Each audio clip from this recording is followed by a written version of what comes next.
ग्रंथांचा संस्कार करून घेण्यासाठी परमात्माने या ज्या नरदेहाचं निर्मिती आपल्याला करून दिलंय, याचं झेरॉक्स मशीन झालंय का अजून तयार? नाही ना. म्हणूनच म्हणताय की तू जर माझं ऐकलं तर गुरगुंडा होईल वया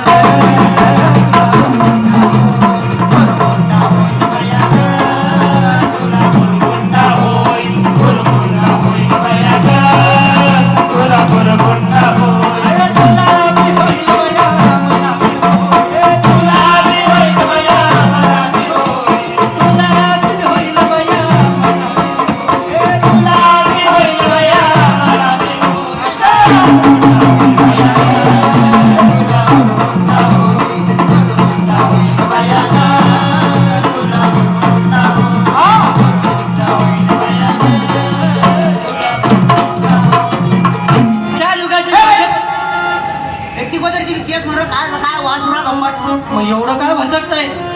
तुझं काय बायको लागून गेलं काय? नाही एवढं काय भसकतंय? हे याला वास येऊ लागला?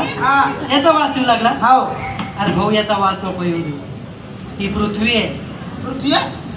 मी जे दिसतंय हे तुम्ही आम्ही सर्व मानवजात आहोत. आणि माझ्या कड्यावर जे दिसतंय हे आपल्या प्रत्येकाच्या घरामध्ये कुटुंबामध्ये फुलणारं हे उद्याचं भवितव्य आहे ना.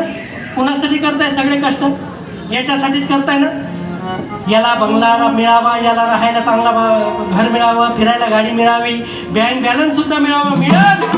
परंतु मला एक सांगा, माणसानं स्वतःच्या अतिताईपणामुळं स्वतःच्या स्वार्थासाठी जगताना या पृथ्वीला उजाड करून टाकलाय. या पृथ्वीवर पूर्वीच्या काही मोठमोठी डोंगर होती, नद्या होती, नाले होते, सगळे सुंदर सुंदर पक्षी होते, अरे झाडं होती. माणसानं स्वतःच्या स्वार्थासाठी जगताना सगळं नष्ट करून टाकलंय. म्हणूनच भूकंपासारखे हादरे आपल्याला बसताय. हे कशाचं प्रतीक आहे? हे तेच जे आपण पेरून ठेवलंय ते आता आपल्याला भोगावं लागणार आहे. म्हणून माणसाला एक दिवस जगण्यासाठी काय लागतं हो? काय लागतंय? कुरकुरे, अन्न. अरे अन्न पाणी निवाल्याशिवाय माणूस 21 दिवस जगू शकतोय. अरे 21 दिवस नवरात्राचे उपवास, 21 दिवस उपवास करणारे आमच्या माता भगिनी सुद्धा काही काही असतील, 21 दिवस जगू शकतोय. मग मला खरं सांगा, एक दिवस जगण्यासाठी माणसाला काय लागतंय? ऑक्सिजन लागतोय. तो ऑक्सिजन काय टाटा बिर्लाच्या कारखान्यात तयार होतोय का अंबानीच्या कारखान्यात, अदानीच्या कारखान्यात तयार होतोय? नाही. तो ऑक्सिजन 7 झाडे मिळून निर्माण करतात.